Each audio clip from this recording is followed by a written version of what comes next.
د دې وظیفې کولو سره انسان خوش اخلاقه جوړیږي او په دنیا آخرت کې الله جل جلاله هغه انسان کامیابی.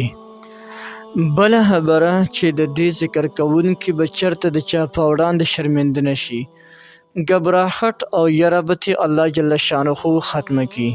د زمانې گردش به هغه ته هیڅ نقصان نه ورکوي، یعنې په هر وخت کې به هغه په امن باندې وي.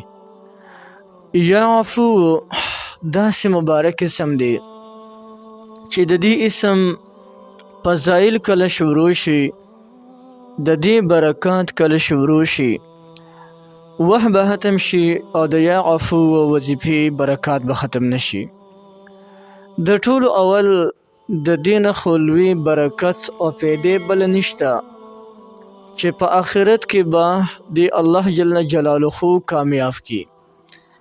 د ټولو نه غټه کامیابی د انسان د پاره دا ده چې هغه په آخرت کې کامیاب شلو. د ټولو غټه ناکامي د انسان د پاره دا ده چې هغه په آخرت کې ناکامه شو.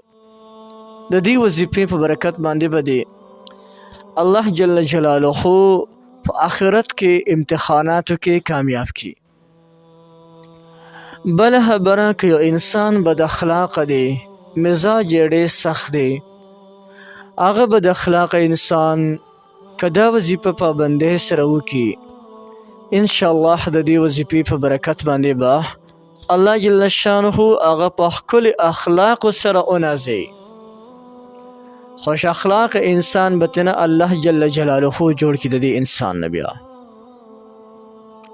دین علاوه یو انسان دی او هغه د حاکم د نیونو له دا چې کوم نیوکې نه یریږي، د حاکم یا د دشمن د نیوکې نه یریږي، که هغه هم د دې اسم مبارک ذکر وکړي د دې د اقدار مطابق، الله جل شانه به ورته نجات ورکړي د دشمن نه او د حاکم د نیوکې نه.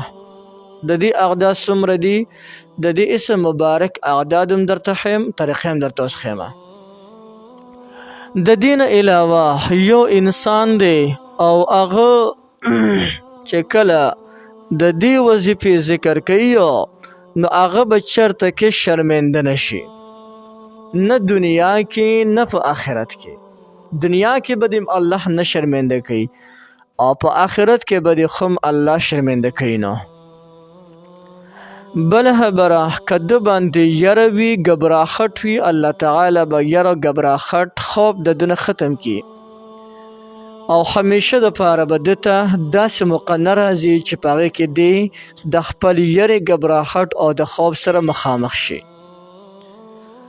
بله پیدې دا ده چې یو انسان همیشه دپاره په دې ترتیب وي، طریقې درته اوس ښیمه.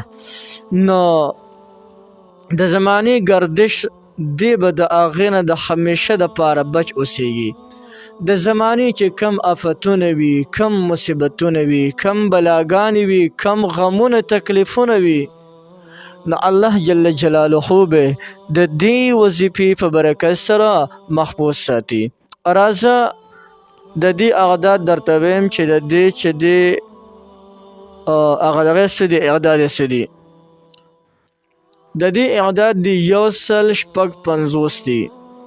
نه که یو انسان د حاکم نه یریږي، د نیوکې نه یریږي او هغه د دې وظیفې ذکر یا عفو د دې وظیفې ذکر روزانه پابندۍ سره 155 پیرې کوي، نو انشاءالله چې الله به ورته د هغه نه نجات ورکړي، دغه خوف، یره او خطر به ختم شي. یا انسان د دشمن نه یریږي، د دشمن نه ورته الله تعالی امن ورکړي. او که یو انسان خپل معمول جوړ کړي، یعنې روزانه د دې وظیفې ذکر ډیر کوي، ډیر کوي، په هر حالت کې د ده په خولې باندې یا عفو یا عفو دا ذکر شروع وي، نو د دې ذکر کوونکي به د چا په وړاندې شرمنده نشي. دیمه خبره چې همیشه دپاره به نعمتونو کې وي، همیشه دپاره به دا زمانې د گردش د افتونو نه محفوظ اوسیږي.